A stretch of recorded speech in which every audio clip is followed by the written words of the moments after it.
धर्म जिज्ञासु भाइयों और बहनों, पर्युषण महापर्व की आराधना द्वार पर दस्तक देने आई है। कुछ ही दिनों के बाद ये महान जैन धर्म का आध्यात्मिक पर्व प्रारंभ हो रहा है। प्रतिवर्ष ये हमें जगाने के लिए आता है। नाना प्रकार के धार्मिक आध्यात्मिक आराधनाओं का यह अवसर देता है। मूलतः ये साधु साध्वियों की आराधना का पर्व है। श्रावक श्राविकाओं को इस पर्व से बहुत बाद में जोड़ा गया। ये श्रवण संस्कृति का पर्व है। पुराने जमाने में सिर्फ जैन साधु साध्वी ही इसे मनाया करते थे। श्रावक श्राविकाओं की इस महापर्व के साथ में कोई संलग्नता नहीं थी। धीरे धीरे धर्म जागरण के लिए, लोगों को प्रेरणाएं देने के लिए, भावों से भरने के लिए, आध्यात्मिक विकास के लिए, संसार को सही मार्ग पर लाने के लिए इस महापर्व को श्रावक श्राविकाओं के साथ में जोड़ा गया। अब चूंकि यह महापर्व निकट आ रहा है तो श्रावक श्राविकाओं का कर्तव्य बनता है कि हम गृहस्थ जीवन की भागदौड़ से समय निकाल करके इसका पूरा पूरा उपयोग करें। इस अवसर को हम व्यर्थ ना जाने दें। ज्यादा से ज्यादा संख्या में तन मन और धन से इस पर्व की आराधना में लगें।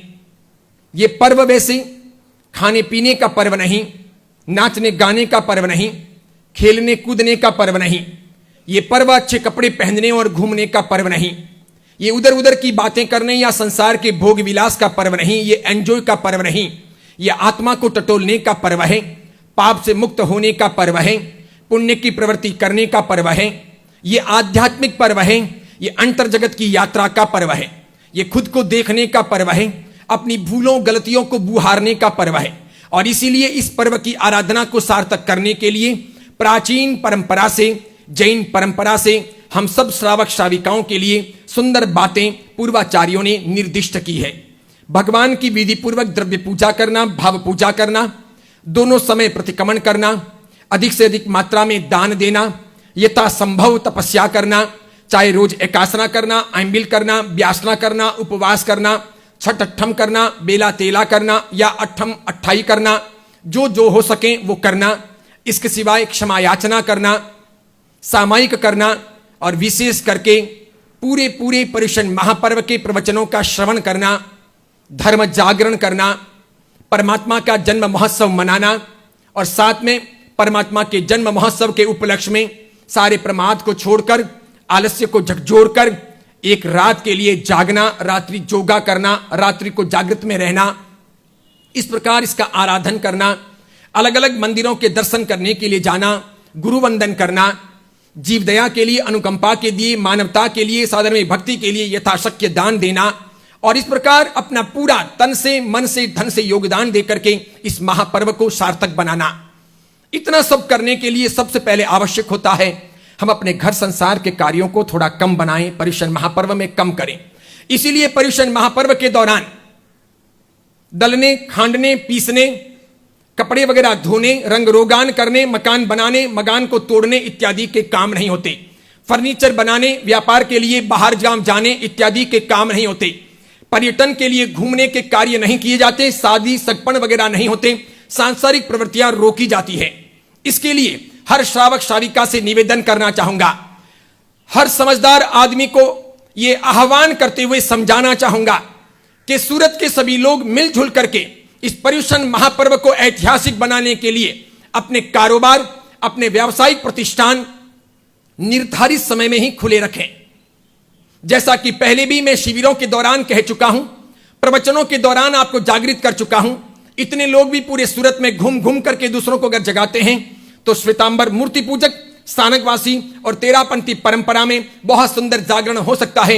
29 अगस्त को यह पर्युषण महापर्व प्रारंभ हो रहे हैं। तीनों परंपराओं के पर्युषण महापर्व की परिसमाप्ति अलग अलग समय पर है। इसके लिए हमको 29 अगस्त से लगा करके 6 सितंबर तक 9 दिन के लिए अपने व्यावसायिक प्रतिष्ठान दोपहर को 12 बजे के बाद में ही खोलने हैं और सायंकाल को 5 बजे तक खुले रख करके उन्हें बाद में मंगल कर देना है। यानी कि दोपहर को 12 बजे के पहले व्यावसायिक प्रतिष्ठान नहीं खोलने हैं, व्यापार नहीं करना है। धंधे के लिए कार्यालयों में, ऑफिसों में नहीं जाना है और शाम को 5 बजे के बाद में भी किसी को कार्यालय खुले नहीं रखने हैं।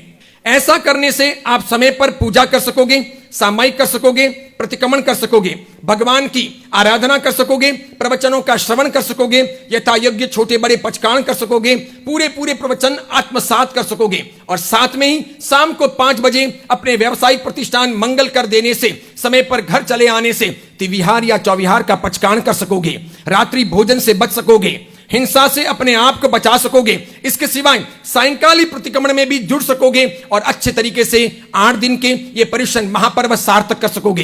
तो श्वेतांबर मूर्ति पूजक परंपरा के 29 तारीख से प्रारंभ हो रहे पर्युषण और स्थानकवासी और तेरापंथी परंपरा में 30 अगस्त से प्रारंभ हो रहे पर्युषण, यानी 9 दिन तक आपको अपने व्यावसायिक प्रतिष्ठान दोपहर को 12 बजे से शाम को 5 बजे तक ही खोलने हैं।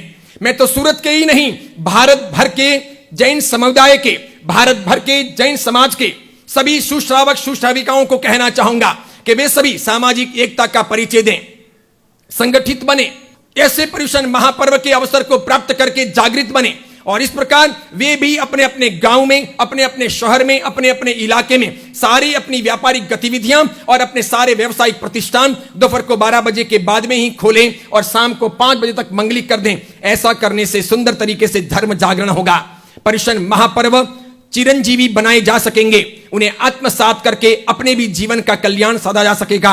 मैं सोचता हूं मेरी बातों को इस कान से सुनकर इस कान से नहीं निकालेंगे, इस पर गौर करेंगे। बड़ी मात्रा में सूरत के श्रावक श्राविका ये बात समझे हैं और वे लोग अपने अपने व्यावसायिक प्रतिष्ठानों पर ये कागज, ये सूचना चिपकाए जा रहे हैं कि हमारे प्रतिष्ठान पर्युषण महापर्व के इन तारीखों के 9 दिन तक सवेरे 12 बजे से शाम को 5 बजे तक ही खुले रहेंगे। आप भी उसमें योगदान दीजिए, प्रयास कीजिए, लोगों को जगाइए, जगह जगह सूचना पहुंचाइए और इस प्रकार एक सुंदर सामूहिक जागरण का कार्य आरंभ कीजिए। आप सबका कल्याण हो, यही मंगल कामना।